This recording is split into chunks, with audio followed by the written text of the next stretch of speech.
Hello guys and welcome back to the Vibes 255 by the name MC Masika, and today I'm chilling out with the one and only Ben Ali, baby. Ben Ali. Hey bro. Yes sir. Vipi? Fresh. Manze, nimefika mtaa nimefurahia sana. Manze, unaona kumetulia huku, ndo sisi tunajificha. Huku ndo like Na mbona huko kila mtaa amevaa vest? Nakwambia the temperature is higher than the economy of Kenya. Yeah. But we are living the life tunaendelea nayo. Hiyo ni poa sana. Yes sir. So manze, unaweza tuambia Ben Ali ni nani? Ben Ali is a brother. Yep. To many people. Ben Ali is the simplest guy. He's a friend. Yeah. He's a music producer.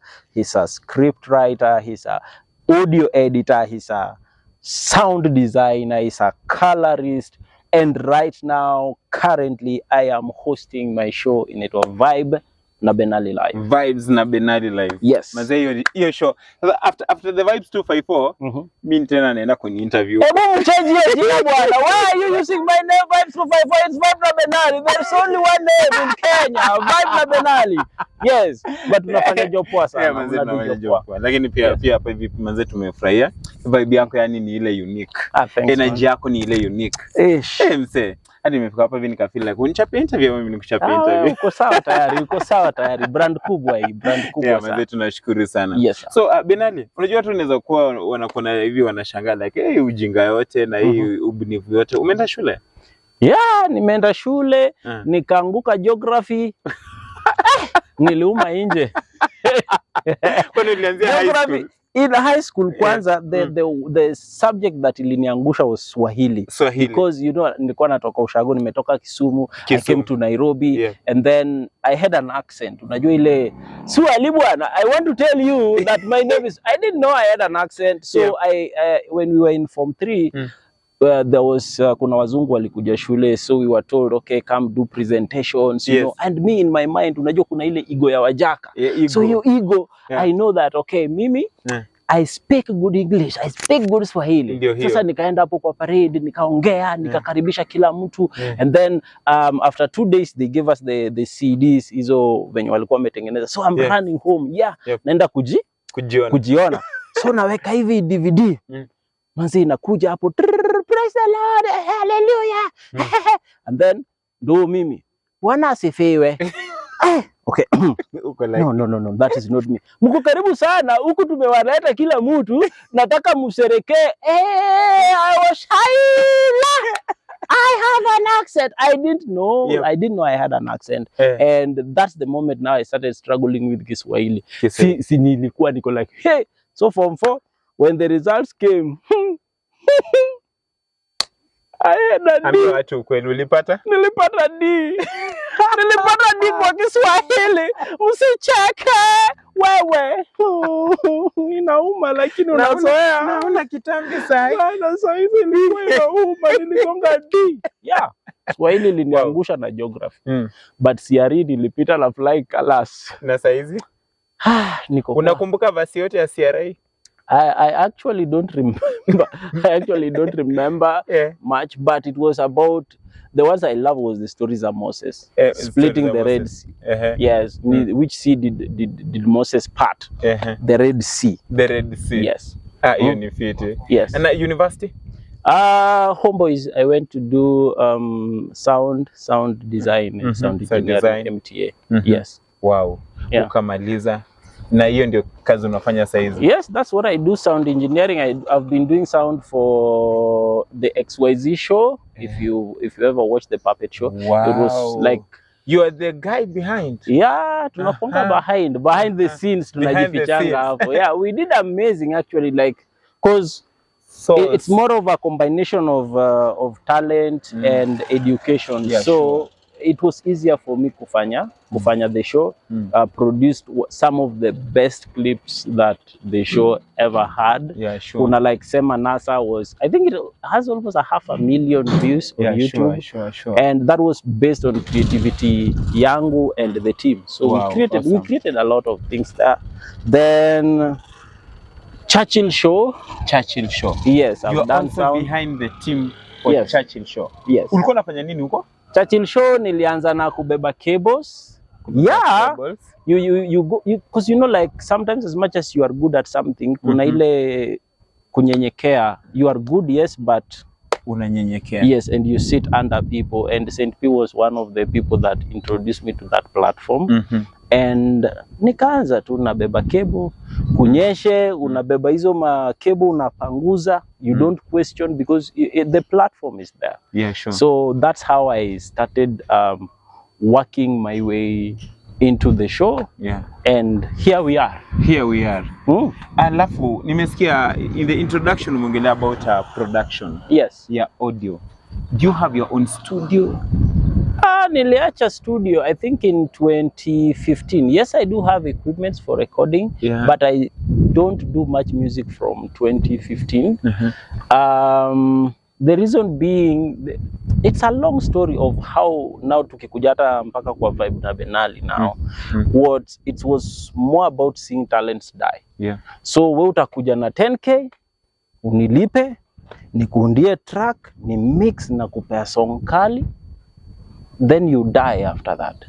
Another person comes, they pay you 8,000, bro, unajua nimechanga pesa, nataka tu just one song. I do a nice song na kupea. Unatoka nayo, you don't even know how to shoot the video. Msanii ajui hata ta market aje. The TV saturated at that time. So each and every time talent ilikuwa inaingia kwa my doors, inaingia and then it dies. Inaingia and then it dies. And then I started feeling uncomfortable seeing ladies' talents dying, seeing young people talents dying, and then I felt, okay, what can I do? And that's when I started creating the platform now, Vibe na Benali. So msanii akitoka huko na talent yake, they have a platform where now they can showcase what they are doing. Yes. You know, it is true, but in Kenya tuko na less people when you create platforms kwa wasanii. Juu watu wengi ni kama uko kitchen, umesha pika chakula, lakini hujui mtu atakula aje. Yeah, so it is just there. So umeongelea mostly about production. Sasa challenge gani mostly zenye ma producer wa Kenya face? The main challenge that Kenyan producers face is even if we move from the budgeting and money and everything, it's the artist's knowledge of what they are getting into. Yeah. So utapata 80% of artists do not even know how to do business. Wako tu niko na talent, mimi naimba, I look nice, and that's it. So hata kikukujia hapo as a producer, unaenda kumsaidia aje? Someone just comes into the studio, hana information, hana knowledge. So how do you shape that character? Na mtu amekulipa 10K. You can't shape 100 people. It's impossible. So yeah, I can say that's one, working with the artists that hawana information. And then number two is exploitation. Hakuna watu wanakuwa exploited in this Kenyan industry like producers and directors. Hey, like msanii anakuwa na Benali, umeundia kama msanii mwingine beat and then they don't want to pay. You know, they don't want to pay, so wanakukujia hapo. Benali, ndo baba yao. Acha nikuambie, hata Ted Josiah kuwezi msee. So uko hapo unasikia kale kakiburi kana kuingia. Jamaa anakuambia, bro, Mavo, yani hizo beat za Mavo, nye unasikia, kumbe mimi hata nashinda Mavo. So uko na mabeats nini, so unajua ushachochwa. Unamchezea masample, your best tracks unampea. Celeb, they will not agree on a percentage share on whatever you record. So unapata wewe umeunda beat kali, umepea Kenyan celebrity, ameenda nayo, amerekodi, ameshoot, the only thing amekuweka hapo kama producer. Song imehit, iko na 100,000 views on YouTube, 500,000 streams on TikTok, imewawa wherever, amepata endorsement ya Telecom, but you are nowhere in the picture. Done. Ukimwambia to sign Kenyan artists, so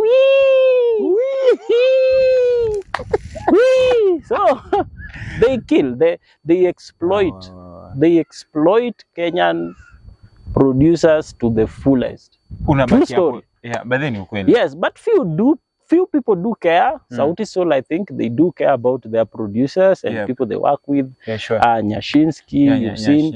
Yep. Yes, those are some of the few. Moji Shot Baba, I can say, I'm very sure. Hey, rende ingine. Hatutaki convention. No. Yeah, so I think those are some of them. Another, what else can I say? The royalty collections. Royalty collections, there is no system that is effective in collecting money on behalf of Kenyan producers. So hata unde song icheze kwa radio 24/7, how will you get your royalties? Hakuna. Mtasumbuana hapo 1 year, ile kampani ya kutuma pesa unaona hapo received 1422 bob dot 50 cents received after how many months? 1 year. Pesa kununua hata mazee hata hiyo sija hata inatosha nini. Wanakuanga hivyo tu. Yes. So lakini it is very true. Tukiangalia in Kenyan industry, producers huwa wasikiki hata kidogo. Yani most utasikia tu jina yake imemenshoniwa kwa beat. Lakini msanii ndio, na wasanii wengi vile wamesema like hawataki hiyo credit. So Benali, maybe let me just go directly to platform yako. Ni nini ilikufanya ukaanzisha hii platform na ulianza when? The platform I started in immediately after COVID, of course. I started Vibe na Benali. I was talking to, nilikuwa nimeketi hivi. Then I was looking at the Kenyan gospel industry at that particular time. And bro, the only woman, and I always say this kwa interviews, is the only woman who made it as a single woman was Kambua. Peke yake ndiye alimake kama hajakuwa married or something like that, because na mimi nampenda na namrespect sana. But then when now you look at all the other ladies, bro, huwezi keti hivi ukasema there is another lady who made it musically in Kenya. So I wanted to know what is nini. Hey, my friend, women go through stories that ukisikiza you get depressed yourself as a guy, and it was the most terrifying season of listening to what men and gatekeepers do to women in the entertainment industry. It was horrible. Women are raped. Msichana anaingia tu kwa studio hivi, jamaa shafunga mlango, you record anaanza kukushikashika, and as in like it's disgusting, Sasa utafanya when you want your music to work. This is the only producer you've trusted, like unamwona kwa TV, and say praise the Lord, yani, I want to talk. Ati ni producer umetrust, lakini yeye kumbe amekuja na trust. Amekuja na trust na atakuonyesha venye kutaenda. And they hurt a lot of women. And I was so scared because after I did the interviews, now people started demanding names. Because sasa tunataka kujua hawa seni akina nani, and threats started coming my way, and I was like sina security bwana, mimi bado ni mdogo na sijaoa bwana, sina mtoto, sina bibi. Sasa nikiuawa sasa nitafanya nini? And the threats were there. So what could I have done? Let me create a platform where women can be safe. Men can feel free, and there can be equality, whereby even for the last 2 shows we decided at least kukuwe na 30%, the least on every show. I want 30% of women performing on the platform. Awesome. Yes. Yeah, so that was the inspiration. And the other one was Hizo Stories za Wasanii. Hakuna platform. The only platform is Churchill. The only platform is Churchill. The other one ilikuwa na Chipukizi nayo pia kaiacha along the way. So kama hakuna Churchill, kama Churchill is not there, if Churchill is not doing a show, then there is no platform for the young artists who are rising. So what can we do? It's not like I'm the best entertainer or I'm the best host. Kuna wase wengine wanoma hata kunishinda 7 times. But you have to take that step and be like, Kaende. Yeah. Yes, so that's how I started. Wow. Yeah. So on your platform, yes, mainly what wanaongelea stories or is just only about performance? No, it's a combined act platform. Hapo kuna dancers, kuna singers, kuna comedians, hata wale wa kupuliza moto.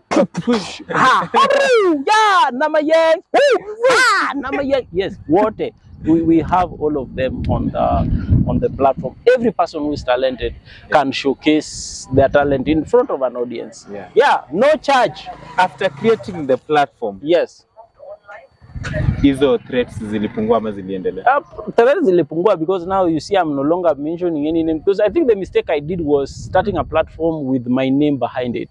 So if I had started it without my name, of course right now mngejua ni akina nani walikuwa na rape wasichana ama wana harass wasichana, but even if I do another one, people will know, hey, Benali is behind this, we shall deal with him. So I said, let me, instead of dealing with this, acha basi madem na vijana wainuke kwa platform, wa feel poa, kaende. True. Yes. Na kama wewe Benali, unaweza ambia nini hawa jamaa wenye wanachukulianga, like naweza sema advantage, maboy wanachukulia advantage ya ladies? How can you tell them? A time is coming, and it's very soon, when every lady in this industry that is coming will be powerful and strong enough to defend themselves, and you will see fire. You will see fire. You will see fire. We will shame you. We will shame them. So yeah, me like it's sad. Like it's sad. Wanadamu unajua, like wanadamu ni wanadamu tu. Yeah, wanadamu ni wanadamu tu. Kuna hata wewe ukienda kuapply kwa vitu zingine utaambiwa toa kitu kidogo. So hata uruke, upige firimbi, utatoa.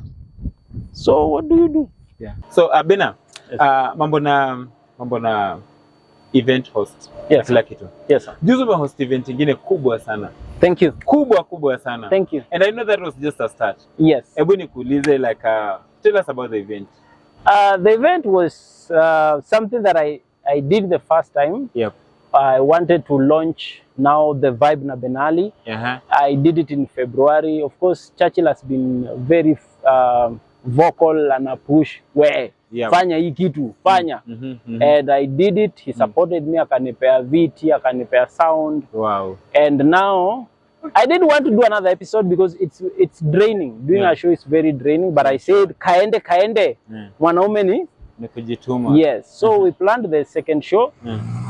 For someone who is not trending, because we said we are not going to trend based on kufanya ujinga online. Yeah, sure. We said we are going to build an organic fan base, people who trust the brand, people like organic people. Yeah. And I did auditions and wasanii showed up. I saw talent. Hey! Nairobi kuna talent. Where audition had I think there were 75 people who came for the audition. Auditions only? Yes. 75. And we had to narrow them down to around 15 to 20. There were around 20, I think, people who are performing now on Vibe na Benali. Wow. And it was super awesome. The turnout was super awesome at the Kenya National Theatre. Wow. We had Churchill also wakanitumia lights zingine. He added like Benali, make the show good. And we did an amazing show. People were so happy. I was thrilled. After the show, nilikuwa naenda tu nyumbani like, yes, we did it. Are you planning to have another show? Yes, probably the first week of December.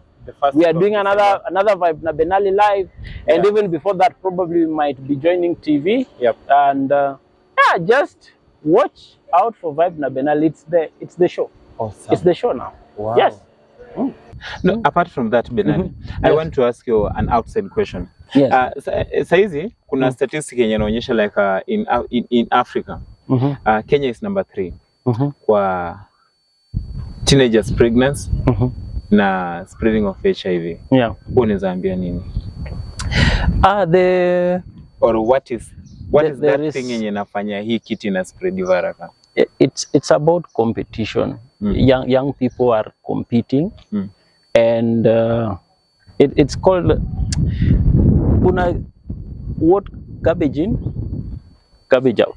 What garbage in? Garbage in, garbage out. So each and every young person is on TikTok, is on Instagram, and there is a lot of competition about relationships. So unapata msichana ako 15, hormones zake zimeshaanza. The only thing anaona ni hey, Benali yako na demi yake mtu hapa, oh my gosh, they look so cute, I want to feel like that. Yeah, and they don't have information. They are not empowered enough. They have not been given enough knowledge on we don't have those conversations. Waambie mtoto wako you are now 18. Ukienda pale tumia condom. We don't have those conversations because wewe uko tu hapo, si wewe ni mzazi, umelea msichana wako vizuri, you feel like they should automatically know that if a man, you know, if you go with a man in a party and then peck when peck happens, the results the results after peck there could be babies. No one is, you are not teaching your kids that. You unaambia tu msichana, wewe nikupate na huyo kijana utaniona. That's the only thing you are telling these people. So they don't know. Sasa unaweza advise wazazi like at what age yenye inafaa watu wafunze hizo vitu? Anza kufundisha watoto at the I think as early as start having honest conversations with your kids, because like it or not, your kids are going to have sex. It's something hata tujifanye tujidanganye. Mtoto saizi wakienda shule, I've had conversations with young people, they talk a lot about sex and competition. Oh, how did you lose your virginity? I've had those conversations. So ukiingia high school, there is that competition wakienda break, so lazima urudi shule na ka story, you know, venye kule kuka happen. So venye huyu mwingine anasikia venye it was, the sex was awesome, yeye pia atataka kufanya something like that. And they are not empowered enough. They don't have information, they don't know. So yeye atatoka shule aongee na huyo jamaa wa form 4, waende wakutane, peck. When peck happens, mtoto anaenda hapo anaanza kutapika. Benali, me, I want to challenge you. Why can't you be talking about such matters on your show? No. Siko, I don't want to be cancelled. Yeah. And these conversations, they're really important, yes. Yeah. And my desire is, as the show grows, as the show becomes much better and much bigger, we can take the show to high schools. Yeah. And if the shule wanaweza turuhusu kukuwa na the honest conversations about peck. Yes, they need to allow us to have those honest conversations, because sometimes they are shy about those things. Ukianza kuongea na watoto about them, unaona na huyo ilikuwa ni ngumu. No, but if we don't talk to them about it, then itakuwa normal. Yes. Yeah, very sure. Yes. So wacha nirudi kwako. Yes. This personal kidogo. Are you married? No. No, I'm not getting. I think marriage is a beautiful thing. Yeah. But it needs you to be mentally and financially ready to handle, because you see, this is someone's daughter. You are going to take someone's daughter who has been raised by a father all along. The father has been doing everything for her. He's been protecting her, he's been taking care of her. And then wewe mimi ndo huyo. Hey, msichana, come to me. I have to be able to do much better probably than what the dad did, or something equal to what the dad did. And I've been feeling like I'm not yet in a position whereby I can treat the lady the way I intentionally have always dreamt about. I cannot go and bring someone's daughter alafu tunakula madondo peke yake. I have to treat her. She's a queen. She's a princess. She has been raised for me. So why should I just take someone's daughter and we are not living in Karen, Bwana? You don't, we do not allow this, Bwana. It's not good. It is not good. So until I get, yes, when I'm ready mentally, because women nowadays, they also come with a lot sure. In the relationship. Yeah. So you have to be a lot tunamaanisha. Wasichana siku hizi wameteswa kwa street. Yani mpaka anakufikia when she tells you she's ready for marriage, ni kama Subaru tires zimeisha. Sasa kama sasa msichana Baby, I'm ready to settle down. So uko like baby sawa. Kumbe ni Subaru.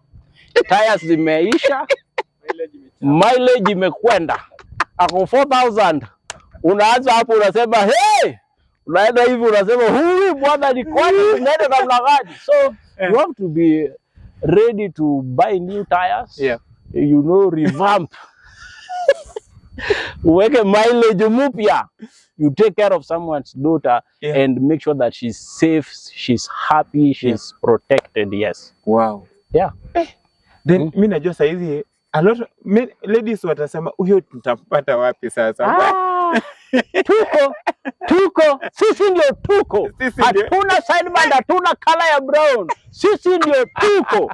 If you want to get married to a good man, ni mimi, hakuna ingine. Wewe unatafuta hapo, unatafuta ati mtu anakaa Mwarabu. Hakuna Mwarabu, ni mimi. I'm the man of your dreams. It's painful, but yes, ni mimi tu. What is the craziest thing umeifanya? The craziest thing I've ever done in your life? In my whole life. So, let me tell you. I went to visit my friend in Nyakach. Nyakach? Yeah, that's in around 2000 and something. I know the area. Then, hiyo time hakukuwa na a lot of campaign about kujenga toilets na nini. So, uko Sisal plantations, you know. Yeah, hakuna mahali pa kujificha. So unaenda hapo, unaingiza kichwa kwa Sisal. Unaacha huku nje. So mtu anapita hapo, umera bwana. Umera bwana. I think that's the worst one I've ever done, but sasa now there is nowhere to go. Sasa yeah, it was really awesome, but terrible at the same time. Because my behind was out there black. Kotu hapo nje, looking at the sky, because you visit Nama. Weird experience in Nairobi. The weirdest experience in Nairobi. I think. Hey, that's a tough one. Mimi unajua grow tough. So no, skip that one. Nipe ingine. So jaribu tu. The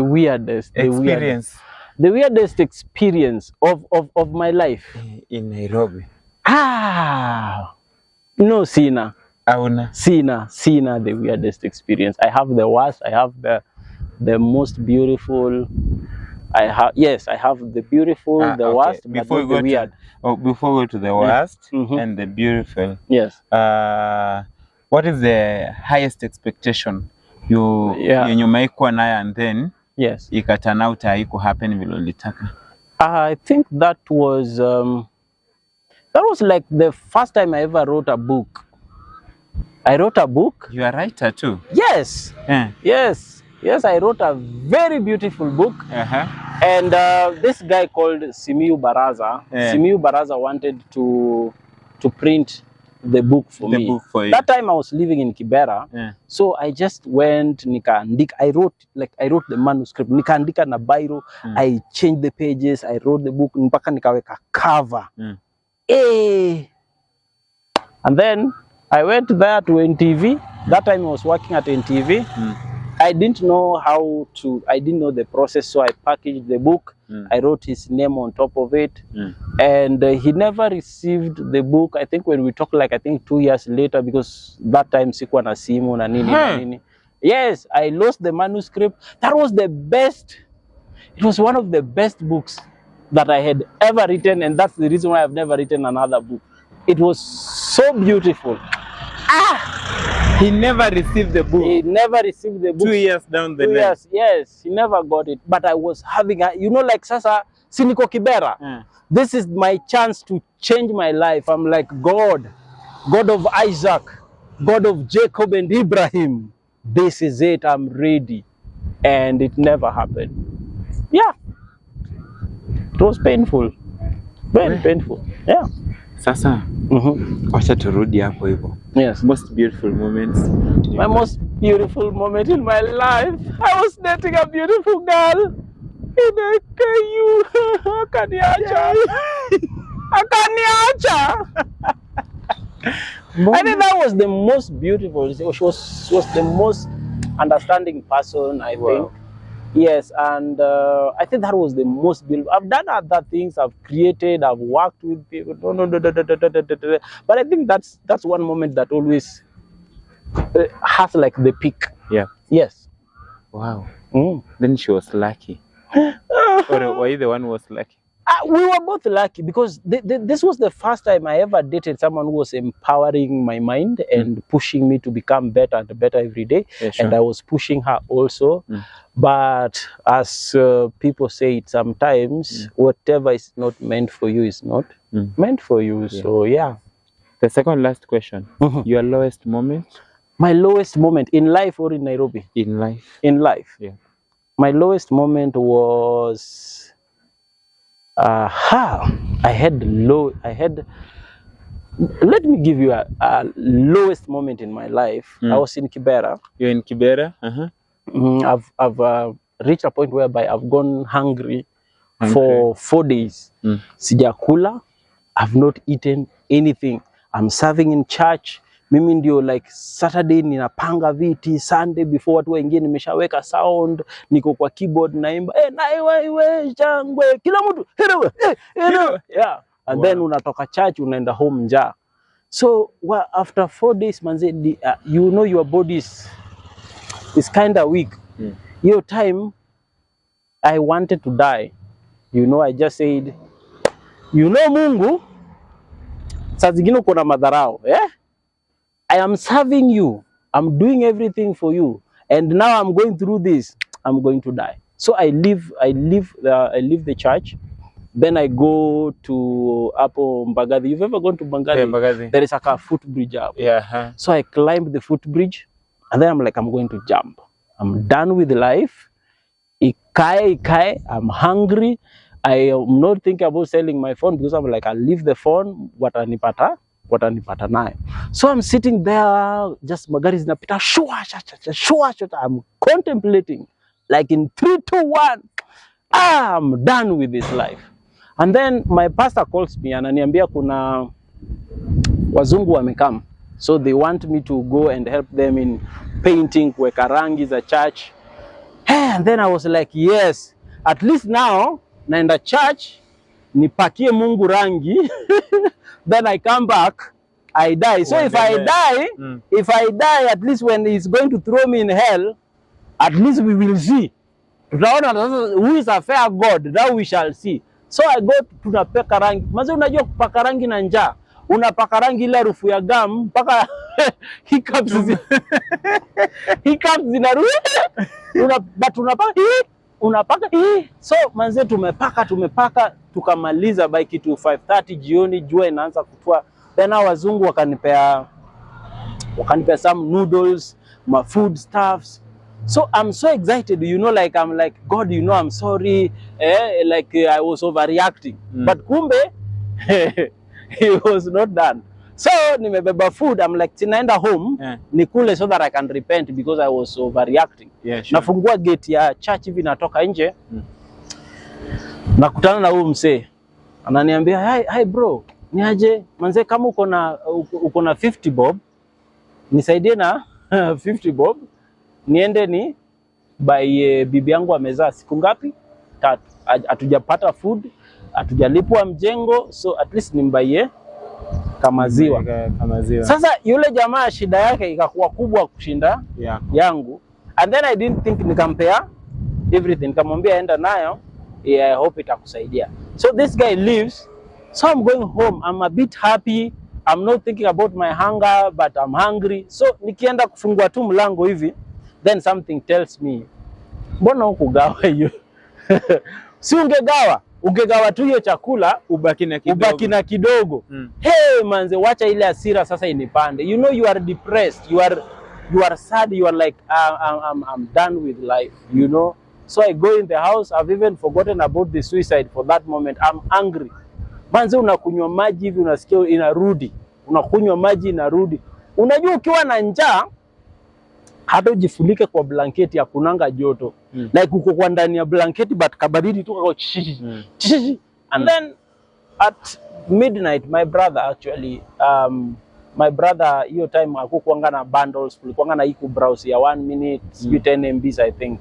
So he sends me some credit and then nafungua Yahoo. Hiyo time kulikuwa na Yahoo, kulikuwa na ma GPRS, hakukuwa na hizi ma 3G 2G haikuwa imefika. So manze na upload nafungua hapo kwa Motorola. Napata ka email ya beshte yangu mwingine alikuwa Canada hiyo time. And then akaniambia, Benji, I've been trying to reach you. Yeah, sure. Yeah, I've been trying to reach you. I sent you some money. Go check them. Nakwambia that was the 16,000, the highest amount of money I had ever received in my life. So asubuhi nilikuwa hapo Kenyatta Market 8 AM wondering mbona watu wa nini netongo nini Money Union ama Western Union. Mbona watu wanakuanga lazy hivi? They're supposed to, it's a business. By 8 inafaa kuwa umeshafungua. Yeah. And I waited 9, I withdrew the money and I opened my first barber shop in Kibera. And I think that was one of the lowest moments of my life. Yes. Uwe? Benali. Yes, sir. Unajua kuna umefanya nikakumbuka kitu, kuna msali alisema, like, when you see people who are very happy with life, people who smile a lot, they have the most weird past. Yes. True story. I think you're one of them. We are better. We've learned life. Yani umetoka Kibera na saizi uko hapa. Nimetoka Kibera. Sasa naongelea kwa lami. Naongelea kwa lami. And here we are. Wow. Yes. So Benali, maybe wasa wanaweza kupata wapi? YouTube tu ni vibe na Benali. Kienda Instagram Benali_KE. TikTok Benali_KE. Na ukienda Facebook of course Pro Benali Junior. But bado Benali_KE utanipata bado. Wow. Kila mahali. Yes. Na ukiangalia hiyo camera direct, unaweza ambia nini wase wenye wamesikia historia? Manze, like, your future is bright. Your life is brighter. And never stop dreaming, manze, because every time ukiwa na dream, it's just a seed. Now when you have that seed, lazima uipande, lazima uiwekelee maji, lazima uipalilie so that it becomes something much better. And that's what I can tell you. Be happy, man. Life is not easy. It won't get easier. So all you gotta do is be you and enjoy. That's it. Kuna mambo. We don't do the TikTok motivation. Like when the wind is blowing from the left, you need to understand that your season is... I am not saying that. Be happy. Enjoy life. That's all I'm going to tell you. I don't do those. Una scroll hivi jamaa na kuambia your season of the year is just about to land. You need to be on yourself. Discover your self-strength. Your inner strength. Your inner strength, what? You need people. You need people to build a dream. You need people to help you become better. Hakuna mambo ya be strong, you are strong on your own, you don't need, you need people. You don't have TikTok hapo nini wewe. Enjoy life. Be happy na una vibe na Benali. Baby. Hey Bena. Yes, sir. Manze strong. Thank you so much guys. Manze, thank you so much. Unajua tukiendelea na Bena hapa hivi naona tukienda hadi kesho kutwa. Yes, sir. This guy is just so great and I can just say that you are a blessing. Bena, you are a blessing. Thank you. And may God continue to expand your territories. Thank you. May you continue being a blessing to many people. Thank you. And the only that story has really touched me. The reason why you started Vibes na Benali. Let me tell you. Only that. Because of what you saw people are doing to women. Yes. And you stood up as a man to protect the women. Yeah. Manze, wacha blessings za mama zote zikukujie. Utapata twins. Kama unanichocha, unajua unanichocha mimi. Unanichocha. Triplets. That's for baraka, man. May this channel be the best, manze. The next time we are doing this interview, manze, like ikue one of the biggest. Yeah. Wow. That's what I can say. Thank you so much. Yes, sir. Yeah. Yeah. Guys, Continue subscribing to our channel, The Vibes 254. I love you so much. And also, press that red button down there. Alafu behind the camera I have my producer, Stubborn Nikki. Tunasema The Vibes 254 to the world. I love you so much. I'm your host, MC Masika.